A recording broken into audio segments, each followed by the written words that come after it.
Buenas noches, República Dominicana. Bienvenidos todos a una nueva entrega de Toque Final. Esta es la mejor forma de cerrar una semana y arrancar la nueva lo mejor edificado posible sobre los acontecimientos más importantes del país y del mundo. Esta noche quiero empezar con una publicación muy interesante porque la historia dominicana y la historia de su economía están estrechamente vinculadas e incluso la economía ha condicionado en gran parte el acontecer histórico. Y a pesar de que declaramos nuestra independencia el 27 de febrero de 1844, desde la primera república hasta la dictadura de Trujillo, hasta los años 40 y tanto, nosotros no tuvimos independencia económica porque estábamos arrastrados por un préstamo que se hizo en la administración del presidente Buenaventura Báez con el llamado préstamo Harmon, que después se sustituyó por otro préstamo, Wenderstors, y finalmente se sustituyó por un préstamo con una empresa estadounidense que entonces nos llevó a hacer un acuerdo para que las aduanas dominicanas estuvieran administradas por los Estados Unidos. Y cuando se resuelve esa situación, surgen dos instituciones, el Banco de Reservas de la República Dominicana y la Dirección General de Aduanas. La historia del Banco de Reserva, entonces, está ligada a la historia de la República Dominicana y desde su economía, prácticamente desde el nacimiento de la República. Y estos 80 años del Banco de Reserva conmemoran asimismo también los 80 años de la independencia económica de la República Dominicana. Entonces hubo una recopilación que no podía estar en mejores manos a cargo del distinguido profesor Roberto Casat, uno de los historiadores más consagrados de la República Dominicana, director del Archivo General de la Nación, donde en este libro pues se recorren estos 80 años del Banreserva. Vamos a escuchar lo que dijo el administrador Samuel Pereira en el acto de puesta en circulación del libro sobre los 80 años del Banco de Reservas. Adelante. Hoy, con este libro, celebramos los 80 años de existencia del Banreservas. En cada página, en cada foto, hay un retazo de historia de este país. El Banco de Reservas es patrimonio de nuestro país, patrimonio como la primera institución bancaria de la nación, patrimonio por su activa y constante incidencia en el desarrollo de todas sus áreas productivas, patrimonio por su permanente apoyo a la cultura, las artes, la preservación del ambiente, los deportes y los sectores más vulnerables de nuestra sociedad. Es un honor representar el libro aquí presente, 80 años del Banco de todos los dominicanos. Es un día especial, en un momento histórico, en el que somos testigos de una nueva visión de gobierno, la de nuestro presidente Luis Abinader.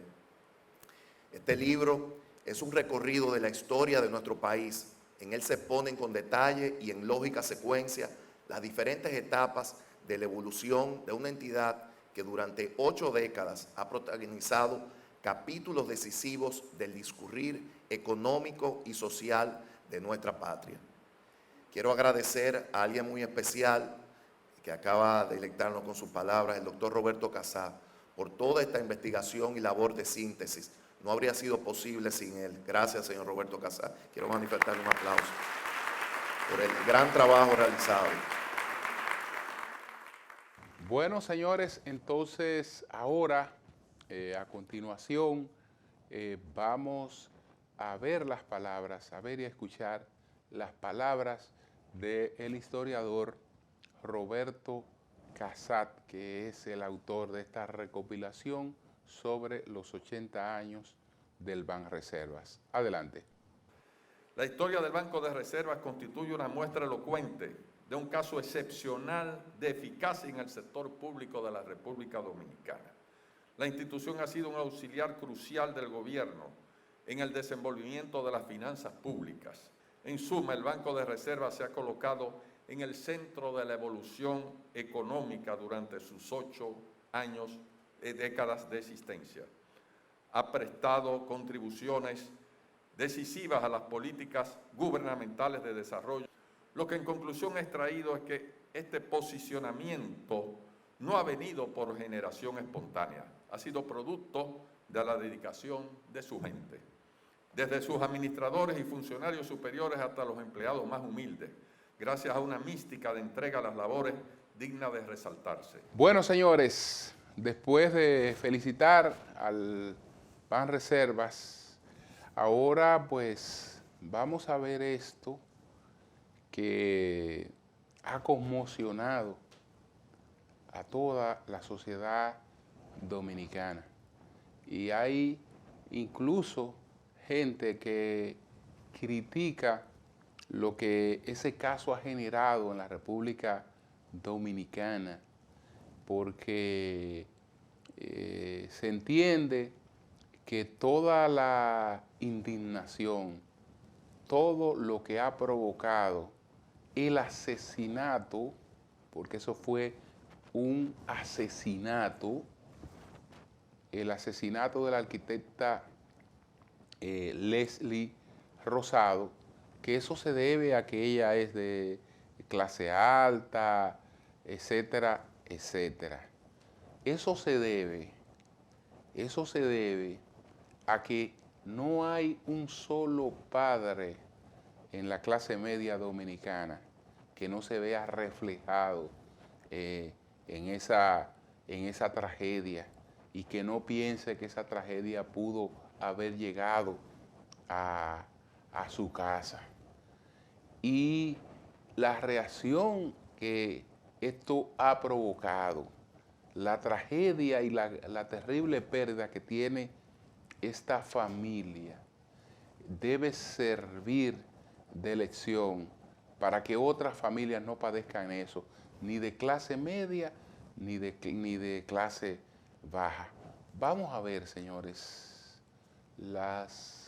un fragmento de las palabras de la hija de Leslie Rosado, de su hija mayor, la que le acompañaba, la que vio desangrándose a su madre y prácticamente morir cuando trataba de correr de la bestia que le perseguía para asesinarla.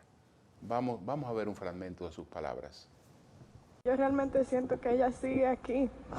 Yo no lo acepto. Ni siquiera me gusta que hablen de ella en el pasado, porque yo siento que ella sigue aquí. Y yo digo, no lo soporto cuando hablan de ella en el pasado. Yo siento que, aunque su cuerpo ya no habita en esta tierra, ni puedo escuchar su voz, yo siento que ella se va a quedar conmigo para siempre. Y yo no termino de creer todo lo que estoy pasando por el proceso de tu despedida. en sentido que ahora te mudaste al cielo y ya no vivirás con todos nosotros. Ver tu cuerpo, el cuerpo que he abrazado y besado toda mi vida, recostado, con los ojos cerrados, me ha partido el alma.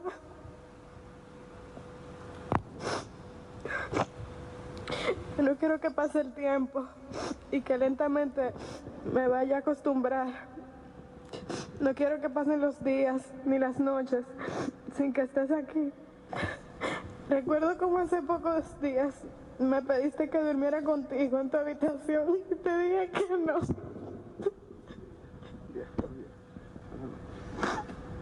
Y nunca supe que esa iba a ser mi última oportunidad de abrazarte y de recostarme de tu pecho toda la noche.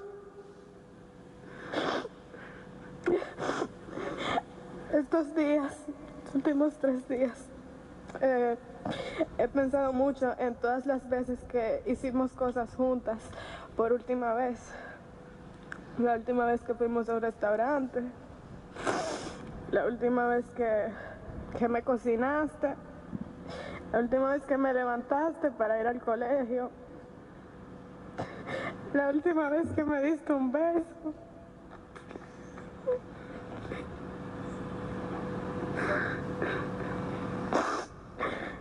Señores, la verdad es que estamos ante una situación sumamente conmovedora. Tiene que hacerse una investigación exhaustiva de ese crimen, porque la historia de que esto ocurrió porque supuestamente pues el cabo de la policía que asesinó a Leslie pues fue chocado junto a su familia, es una historia que no tiene mucho asidero. No tiene mucho asidero porque aunque se produjera algo similar, algún roce, la reacción es totalmente desproporcionada a lo que ocurrió. Hay una ira momentánea, pero cuando una persona persigue, etcétera, tiene tiempo de reflexionar, de saber lo que va a hacer. Y esta determinación de este hombre de matar a esa mujer sin contemplación, porque la persiguió, le disparó, le rompió el cristal de la puerta del chofer y cuando la tenía apuntada a la cabeza, le produjo 2 disparos. Ese hombre fue con una determinación criminal que hay que saber qué la originó, y no debe descartarse ninguna hipótesis en la investigación de este caso. Ninguna hipótesis debe descartarse en este caso. Señores, vamos a hacer una pausa, retornamos en breve, ahí estaremos presentando cuáles fueron los 10 temas más importantes de esta semana. Adelante.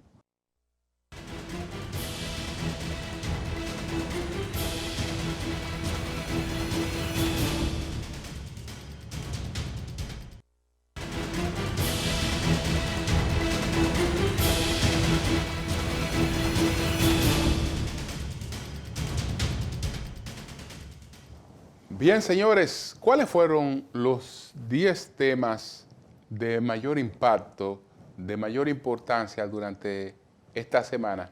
Vamos a verlos a continuación. Adelante.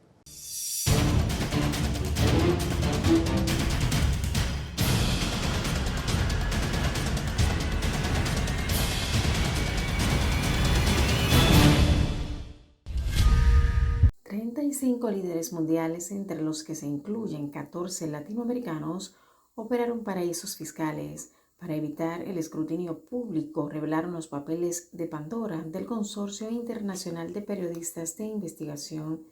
De los 14 líderes latinoamericanos, 11 ya han dejado el poder y 3 siguen activos: el ecuatoriano Guillermo Lasso, el chileno Sebastián Piñera y el presidente dominicano Luis Abinader, revelaron los periódicos The Washington Post, El País, la BBC y The Guardian, que han participado en la investigación.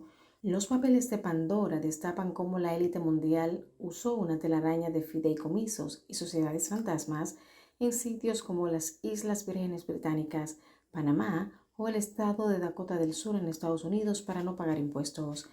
La investigación se basa en 11.9 millones de archivos de 14 despachos que crearon sociedades en paraísos fiscales y supone la mayor filtración de la historia, superando los papeles de Panamá publicados en 2016 y que abrieron un debate a nivel mundial sobre la corrupción. En República Dominicana, los senadores de las provincias María Trinidad Sánchez y Dajabón Alexis Victoria Jet y David Sosa son los legisladores que, de acuerdo a la investigación Pandora Papers, también figuran con empresas offshore en el extranjero.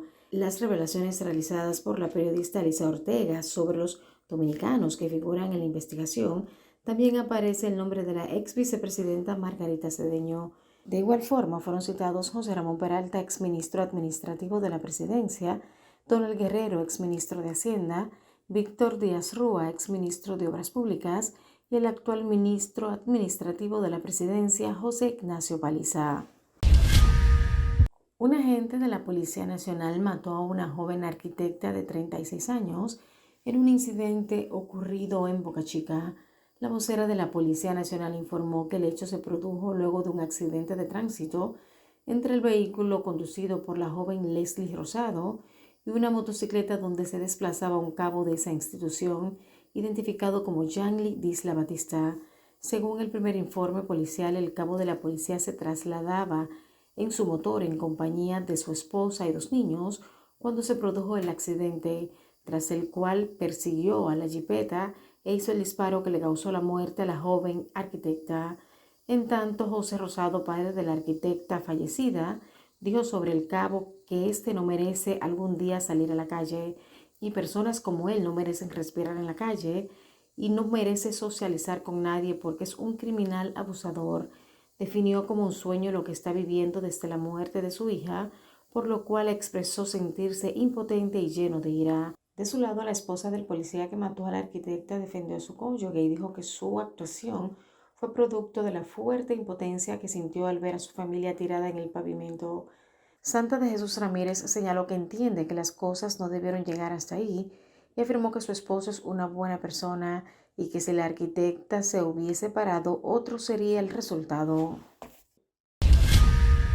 La comisión compuesta por senadores y diputados que analizan el proyecto de modificación al Código Penal rechazó todas las causales del aborto defendidas por algunos grupos sociales y acordó permitir solo una eximente. Se mantiene la penalización igual como se aprobó en la Cámara de Diputados, dijo el diputado Alexis Jiménez, presidente de la Comisión de Justicia de ese hemiciclo. La mayoría de los legisladores votó en contra de las 3 causales y aprobó el artículo 113 tal como se había dejado en la Cámara de Diputados en la pasada legislatura, con una excepción para cuando corra peligro la vida de la madre. El Poder Ejecutivo sometió al Congreso Nacional para su conocimiento y aprobación el proyecto de ley de presupuesto general del Estado para el año 2022, que contempla erogaciones totales para el gobierno central por un monto de 1.155.565.3 millones de pesos, de los cuales se proyecta un gasto total de 1.046.287 millones y aplicaciones financieras por 1.984 millones de pesos. El ministro de Hacienda, Jochi Vicente, explicó que 12 de los 22 ministerios del Estado evidenciarán reducciones en sus asignaciones presupuestarias para crear el espacio presupuestario necesario para aumentar las asignaciones a programas prometidos. Entre los 12 ministerios que evidenciarán reducciones en sus asignaciones presupuestarias respecto al año 2022 están Salud Pública, Obras Públicas, el Ministerio de Hacienda, el Ministerio de Deportes, Industria y Comercio, el Ministerio de Turismo, el Ministerio de la Mujer, Medio Ambiente, Educación Superior, entre otras. En tanto, las principales asignaciones del gasto en esta propuesta la tienen el Ministerio de Educación, el Ministerio de Salud Pública, la Presidencia de la República, el Ministerio de Interior y Policía, asimismo el Ministerio de Defensa. Ante la depredación que desnuda la vegetación del Parque Nacional Sierra de Bauruco, presentada en un video que se viralizó en las redes sociales, el ministro de Medio Ambiente y Recursos Naturales, Orlando Jorge Mera, enumeró las acciones que realiza esa institución para el rescate de esta importante área protegida. La deforestación ha eliminado gran parte de la variada vegetación, además de que las labores agrícolas que se han ido extendiendo por toda la sierra y la ocupación haitiana que se asienta en la zona y es usada como mano de obra barata, han provocado la pérdida de las cuencas hidrográficas que suplen de agua ríos como el Mulito, principal afluente del río Pedernales. En los próximos días estaremos anunciando el plan de recuperación del Parque Nacional Sierra de Bauruco, dijo Jorge Mera, e informó que en esta área protegida ubicada en el sur del país se realizan los aprestos para mejorar y aumentar las casetas que sirven para la vigilancia y la protección de la zona, así como incrementar el número de guardaparques mediante la regularización salarial que está en proceso. También se avanza en los planes de mejoría del sistema de movilidad de los guardaparques para las labores de vigilancia dentro del área. Facebook, Instagram y WhatsApp se recuperan lentamente de la peor caída total de su historia reciente, que afectó el pasado lunes a sus servicios durante más de 6 horas y de forma global. Las distintas aplicaciones y herramientas de la empresa estuvieron completamente inaccesibles para los aproximadamente 3.500 millones de personas que las utilizan. Las consecuencias han sido letales para Mark Zuckerberg, CEO de la compañía, quien vio en primera persona cómo las acciones de Facebook caían a un 5% y su patrimonio se veía reducido en $7.000 millones. La compañía reveló que los fallos se debieron a un cambio defectuoso de sus servidores. La caída de las redes del grupo Facebook ocasionó importantes picos de subida de usuarios de los servicios alternativos como TikTok y Twitter y apps de mensajería como Telegram, Signal e incluso la vuelta al SMS. La denunciante, que compartió valiosos documentos de Facebook, alegando que el gigante de las redes sociales sabía que sus productos estaban alimentando el odio y dañan la salud mental de los niños, reveló su identidad en una entrevista televisada en Estados Unidos y acusó a la compañía de elegir las ganancias sobre la seguridad. Frances Hogan, una científica de datos de 37 años de Iowa, ha trabajado para empresas como Google y Pinterest, pero dijo que Facebook era sustancialmente peor que todo lo que había visto antes. La plataforma de redes sociales más grande del mundo se ha visto envuelta en una tormenta de fuego provocada por Hogan, quien como denunciante compartió documentos con los legisladores estadounidenses y con The Wall Street Journal, donde se detalla cómo Facebook sabía que sus productos, incluidos Instagram, estaban perjudicando a los niños. Un incremento en los pacientes delicados en unidades de cuidados intensivos de 3 puntos porcentuales es el comportamiento que mantiene la pandemia en los primeros días de octubre, que se vaticina como de rebrote. Las hospitalizaciones que se han incrementado más en las provincias Santiago, el Gran Santo Domingo y Puerto Plata, aunque en la primera provincia hay centros sin camas COVID-19. La positividad es de un 11.66%.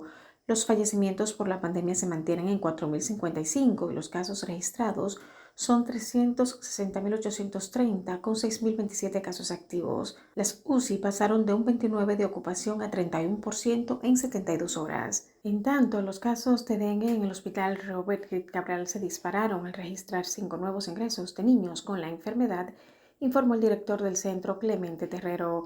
Terrero señaló que estos ingresos duplicaron el número de pacientes a los cuales ofrecían atención al pasar de 5 a 10, por lo que deberían utilizar una segunda área que habían preparado para atender a los pediátricos en caso de que esta situación se presentara.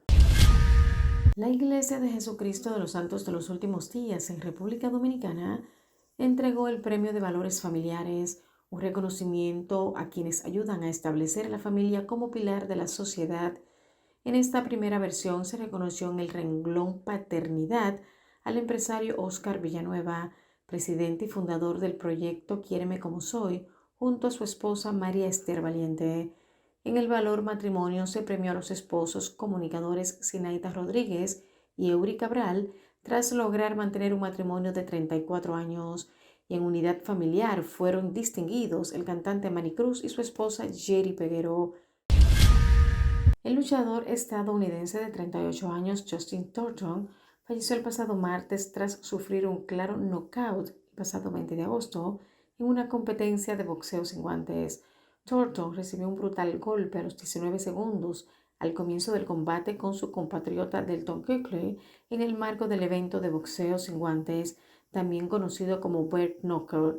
Tras la pelea disputada en Mississippi, Estados Unidos, se temía que las lesiones de Thornton provocaran problemas de parálisis. Sin embargo, fruto de una infección que llegó a su médula espinal, se produjo un fallo multiorgánico, por consiguiente su muerte.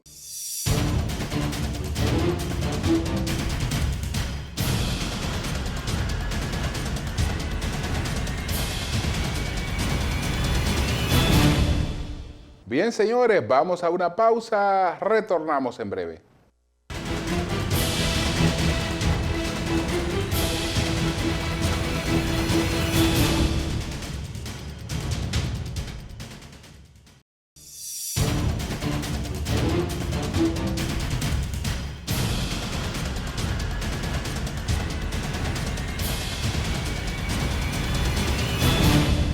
El tema reforma fiscal será el tema del que estaremos hablando en las próximas semanas, porque esta semana pues ya se oficializó como un tema de debate después que el presidente de la Cámara de Diputados revelara que el ministro de Hacienda le había planteado que antes de que se aprobara este presupuesto tenía que aprobarse una reforma fiscal y que el gobierno iba a consensuar esa reforma fiscal, que incluso la iba a llevar como propuesta al Consejo Económico y Social.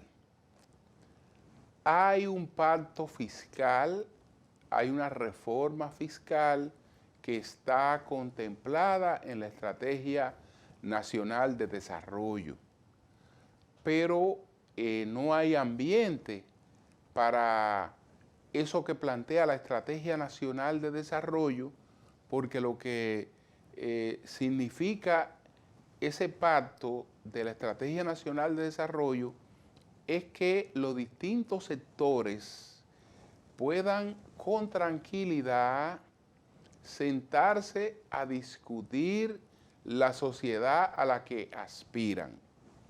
Entonces, ¿cuáles son los recursos que se necesitan para, digamos, financiar esa sociedad que se quiere?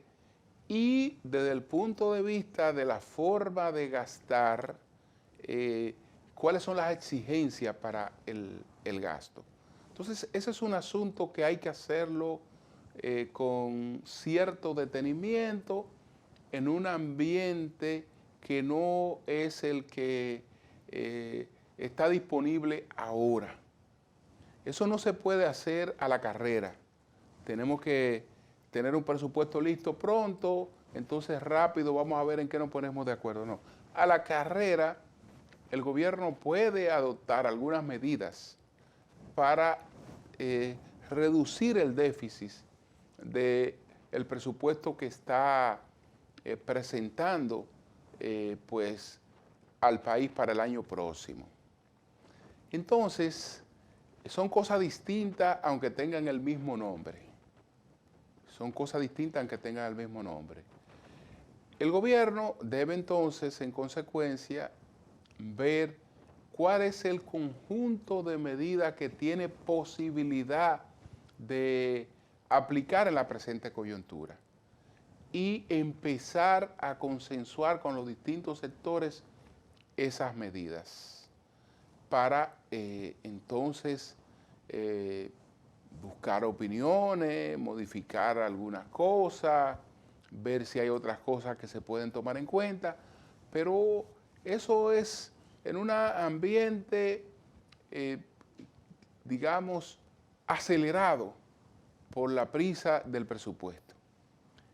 En esa situación no es posible que el liderazgo político se comprometa o asuma parte del costo político que le toca asumir al gobierno por el tema de cualquier modificación fiscal, como al gobierno también después, si eso produce buenos resultados, pues también será el beneficiario de esos buenos resultados en la imagen de poder cumplir con las obras que tiene por delante, con las promesas que tiene por delante, pero también el mérito de mantener a flote la economía, que es una economía en constante crecimiento, pero también mantener esa economía estable. Entonces, ¿es necesario o no es necesario que se atienda el tema del endeudamiento, que el país haga ajustes fiscales? Sí, es necesario que el país haga esos ajustes fiscales, eso es necesario. El que no se ajusta, lo ajustan. Y cuando los ajustes no son graduales, no son programados, entonces resultan mucho más traumáticos, sobre todo para los más vulnerables. Es mejor que las cosas se hagan planificadas, porque así también se dan las compensaciones del lugar para equilibrar las cosas. Entonces, que se presente cuál es la propuesta, y dentro de esas propuestas qué cosas pudieran ser aplicables en lo inmediato y cuáles cosas pues tal vez pueden postergarse para un momento futuro. El gobierno creo que ha creado unas expectativas un poco distintas a la realidad cuando tenga que abordar, como lo está abordando, una reforma fiscal, porque ha hablado de su interés por reducir algunos impuestos, una serie de cosas, cuando lo que creo que va a ocurrir en la práctica es que habrá que crear nuevos impuestos o habrá que modificar hacia la alza, no hacia la baja, algunos de los impuestos existentes. Pero ya veremos lo que ocurre, con fe en nuestro país y deseando que el gobierno pues pueda salir adelante con relación a este desafío. Vamos a una pausa. Al regreso, las 3 preguntas. Hablamos con el especialista en el tema de seguridad, que es Daniel Pou, y desde luego hablamos de este salvajismo, de este asesinato que se ha cometido contra Leslie Rosado, pero después de la pausa.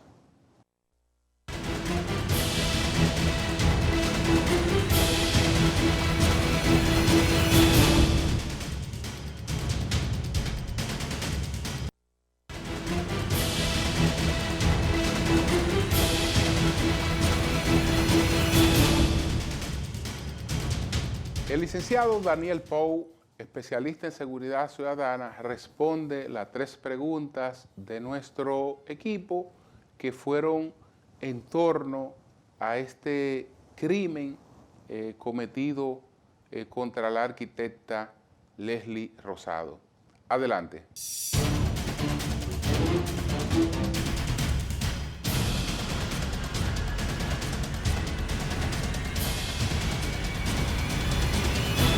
¿Qué reflexión le produce el salvajismo con el que resultó asesinada la arquitecta Leslie Rosado?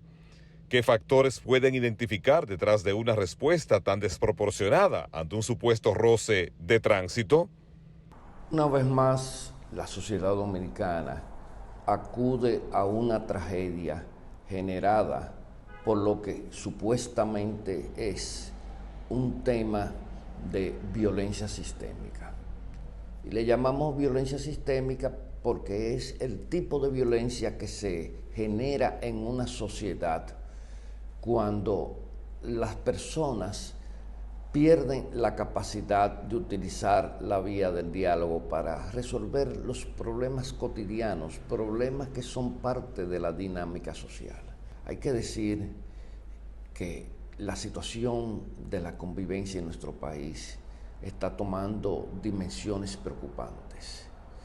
Pero si examinamos las cifras que reposan en el Observatorio Nacional Ciudadano, vamos a encontrar una confirmación de que esta situación es parte de un influjo de violencia que se apodera de nuestra sociedad. En el día de hoy, el 66% de los homicidios que se producen en República Dominicana se generan por riñas entre personas que utilizan la vía pública, entre parientes, o sea, estamos hablando de violencia doméstica, estamos hablando también de feminicidios y estamos hablando también de pequeños diferendos que son parte de la cotidianidad en una sociedad moderna. La situación de los homicidios sistémicos en República Dominicana ha ido tomando una dimensión que desde hace tiempo requiere la atención de las autoridades, en razón de que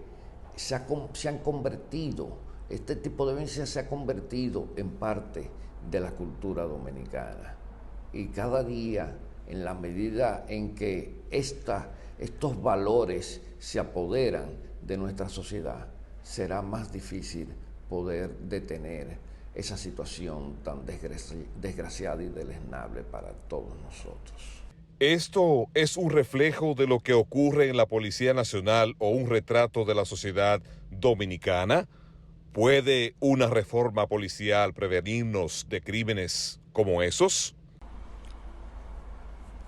Nuestros policías que integran la Policía Nacional son dominicanos y muchos de ellos provienen de los estratos más humildes y más excluidos de la sociedad dominicana. Y por tanto es difícil que los miembros de la institución policial puedan escapar a los influjos de la violencia que se generan en nuestra sociedad. Hay que decir que si bien la transformación de la policía puede ayudar a combatir este flagelo en función de que la única manera de poder mitigar esta situación es desarrollando eficaces políticas de prevención, no es menos cierto que una simple transformación de la policía va a resolver un problema que se ha convertido en un valor cultural, en parte intrínseca de lo que es el comportamiento de los dominicanos en términos generales. La violencia sistémica solo se puede vincular a la transformación de la policía en términos positivos, porque podríamos tener una policía que hombro con toda la sociedad dominicana y las autoridades que la dirigen, pues puedan resultar eficaces para instalar verdaderas políticas de prevención. ¿Cómo puede contribuir un nuevo Código Penal a enfrentar estas situaciones? ¿Qué piensa del consenso logrado por los diputados para la aprobación del nuevo Código Procesal Penal? Los temas de violencia sistémica y violencia delictiva no se combaten con un nuevo Código Penal. Los que delinquen al momento de hacerlo y los que ejercen violencia por motivos pasionales, por motivos culturales, no toman en cuenta las penas que pueden derivarse de una infracción a la ley penal al momento de cometerlas. Esto es un mito. La violencia en todos los ámbitos en que se ejerce y la actividad delictiva solo pueden llevarse a su mínima expresión mediante el diseño de políticas públicas. Lo que se requieren son políticas públicas inteligentes, donde el ciudadano participe como un actor de primera línea, claro está, con el liderazgo estatal, y se tomen en serio todos estos programas. No deben de ser intervenciones fortuitas del Estado, con marchas por el mirador, exhibiendo camisetas. Deben ser realmente diseños inteligentes de trabajo para ir desmontando estos antivalores que corroen la sociedad dominicana. Ahora bien, el Código Penal, que hubo consenso para aprobarlo, no lo dudo, para aprobarlo tenía que haber consenso. Ahora, lo que hay que ver ahora es la calidad de ese Código Penal. Yo revisé ese Código Penal antes de ser sometido a esta última comisión que se reunió para lograr ese consenso, y le voy a decir que tengo serias preocupaciones. Una de esas preocupaciones es el intentar retornar al pasado, confiriéndole a instituciones policiales y militares aspectos deliberantes en lo que tiene que ver con la justicia penal. La jurisdicción penal debe estar en manos de la sociedad, y a la sociedad en esta jurisdicción la representa el Ministerio Público, y debe de continuar siendo así.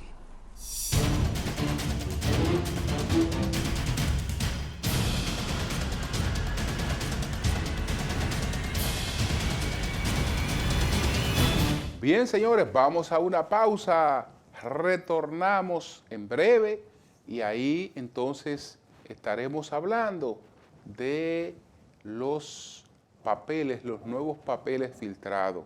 Ahora esos papeles se llaman los Pandora Papers. Después de la pausa.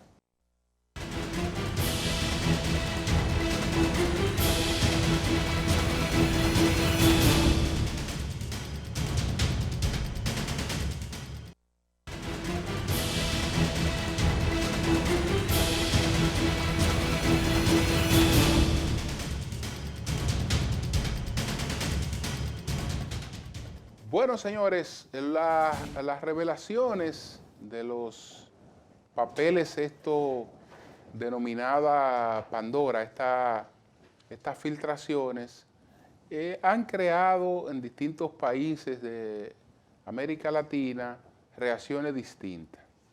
En algunos países se ha politizado mucho el tema, en Chile, donde se solicita la renuncia del presidente, en Ecuador, donde un candidato que compitió con Guillermo Lasso, pues ha pretendido judicializar el tema e ir a la justicia para buscar la supuesta destitución del presidente.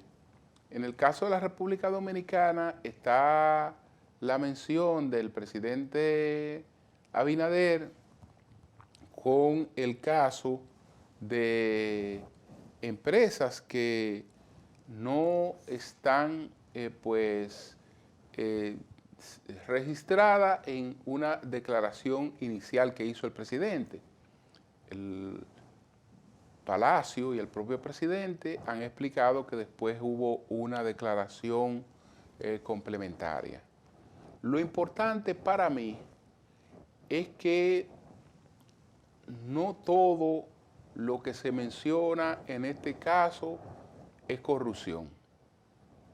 ¿Por qué? Porque en el caso, por ejemplo, de la familia Abinader, todo el mundo sabe aquí cuál es el origen de sus bienes.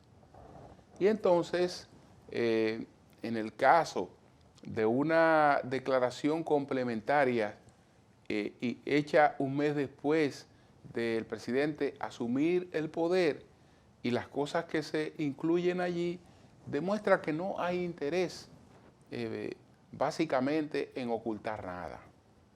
Entonces, si de lo que estamos hablando es de recursos que ni vienen de corrupción administrativa, ni vienen de actividades ilícitas, yo creo que ya cualquier otro cuestionamiento es de orden realmente secundario. Estados Unidos, que es quien está detrás de toda esta agenda, y los empresarios, los grandes empresarios que alimentan, que financian el llamado Consorcio Internacional de Periodistas de Investigación, es decir, lo que le hacen sus aportes a esa ONG, pues se ocupan de los paraísos fiscales que ven en América Latina, no así del principal paraíso fiscal del mundo, que está precisamente en los Estados Unidos. Y básicamente, no sé si detrás de esto está el interés por narigonear a la clase política latinoamericana. No sé qué interés hay detrás de esto. Tiene algunas cosas que resultan cuestionables porque uno muchas veces entiende que las riquezas invertidas en un país lo hacen más rico. Es decir, que si parte de lo que los grandes capitales nuestros tienen fuera del país lo tuvieran invertido en la República Dominicana, estuviéramos en mejores condiciones. Pero en todas partes del mundo la gente protege su patrimonio, y sobre todo el que se mete a la actividad política pues trata también de tener su patrimonio resguardado. Ya veremos cómo sigue evolucionando esto. Señores, no tengo tiempo para más. Buenas noches a todos.